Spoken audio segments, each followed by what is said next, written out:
you to talk more than everybody. You shoot too much, My nigga. nigga, Pass the all ball. you doing is just keep Hey. batting them. We They talking about AJ interrupt right your now, just and we talking about focus, my Usyk nigga. right now. It's so And like I simple. said, Hey, let me ask you this, my man. Let me ask you this, my man. don't Nigga, bite shut my that lines, retarded bro. If ass you shit want to up, use it nigga. You wrong, been on here don't bite 10 my minutes lines, my and man. you If talk you want to 9 use it minutes. all wrong, Yo, D the Nobody, Truth, nigga, don't chill, nobody don't listen bite to my man. that lines retarded if you ass want to use shit. it That nigga retarded, all man. Get his ass up wrong. off here. Yo, Slow stop ass nigga.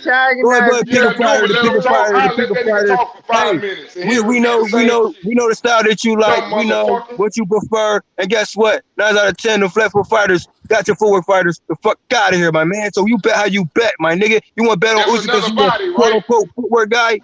That's Retarded what you want to ass. go Get with? your ass off You here. want to go with the footwork guy again? Yo, you still on the attack, motherfucker. Like AJ ain't a footwork fighter himself. Like AJ ain't a flat foot fighter himself, as AJ could be fucking both, as he's actually shown, my nigga.